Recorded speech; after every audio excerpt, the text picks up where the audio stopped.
My name's Martin Hart.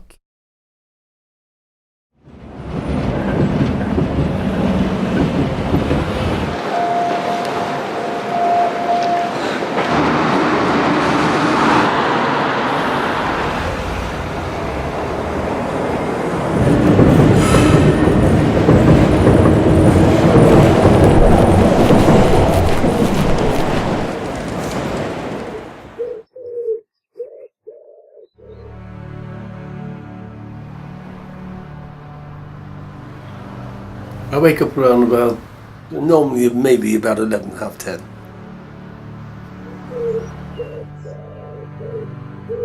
I feed my little beasts.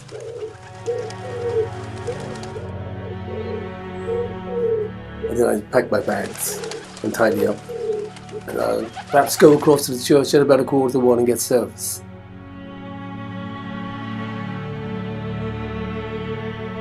And I'll have a bit of a wash inside the church.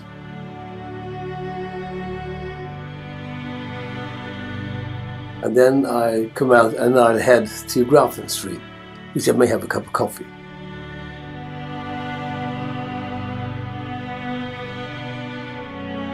There are lots of things to occupy your mind.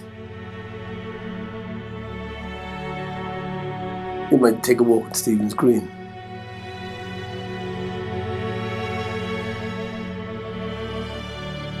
And then I will head to the library, which I will get there, maybe it might be 3, 4 o'clock.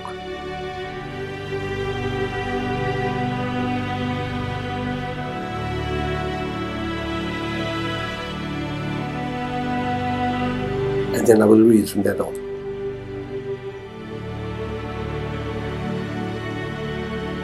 I could read a book in maybe up to 4 or 5 days, maybe over 500 pages, in the library for about 3 hours a day.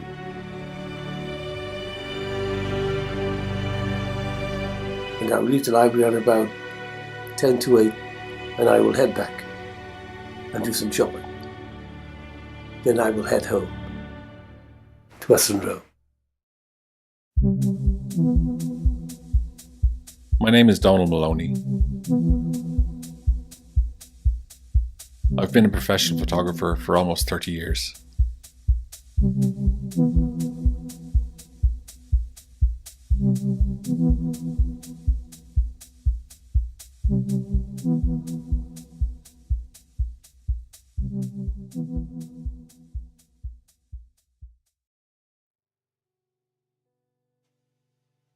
I first met Martin in November 2013. I was on my way back from a meeting in the city, and I was passing under the bridge at Western Row. And out of the corner of my eye, I spotted him. He looked like a Dickens character. He was lying in a sleeping bag feeding pigeons. So I stopped the car and grabbed my camera. I ran across the street and asked him if I could take a photograph of him. But he didn't say anything.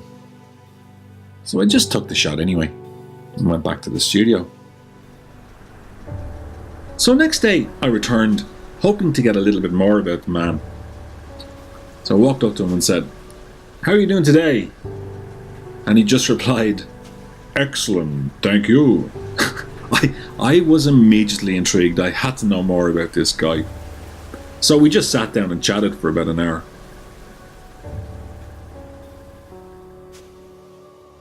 The first Christmas came along, which was just over a month since I'd first met him. And I decided to ask him to the studio for dinner on Christmas Day. But he graciously declined, and I then suggested that I'd bring it to him under the bridge. So that's exactly what I did. He seemed to really enjoy it.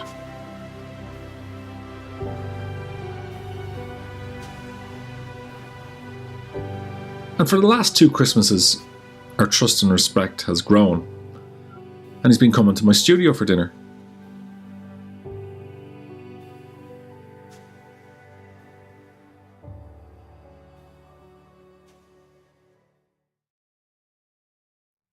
I've known Donald about 4 years. I think he came over to me while I was in my home, when I'm lying about. Then he just approached me and spoke to me. That's how I met him. He likes photography. I think I took a photograph of him. I think there are some photographers who can catch a personality in a photograph. Sometimes we've been to where is it? The lighthouse, which is towards Rings End or something, Sandymount or someplace there. We've been to Dollymount and St. Anne, and lots of places we go. Always exciting and interesting.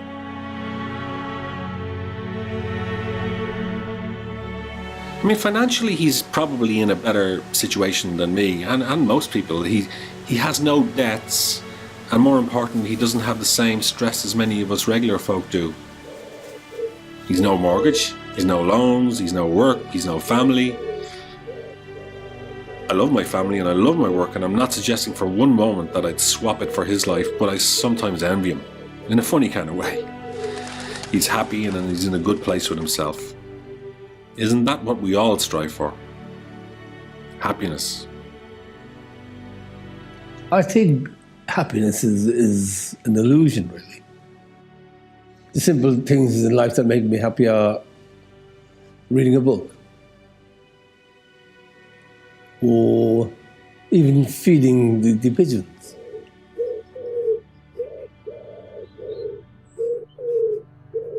Christmas makes me happy. Even the coming of spring makes me happy. Summer makes me happy. Snow makes me happy. Even rain.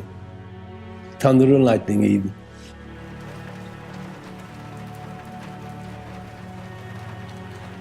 When was the last time you were unhappy? I can't think of unhappiness. I couldn't describe it to you. What do you think makes me happy? I don't think you could ever be happy. Why do you think I could never be happy? Because you're looking to find happiness. What makes you happy? What makes me happy? God, I wish I could answer that question. Well, because I'm coming from a different world than you, what makes me happy is financial stability makes me happy. People make me happy. Communication makes me happy. My work makes me happy. But you've never considered yourself homeless. No. Where's home? Home is in the intellectual capacity to be happy. How would you like to be remembered? Yes, but who'd be remembering? Good question.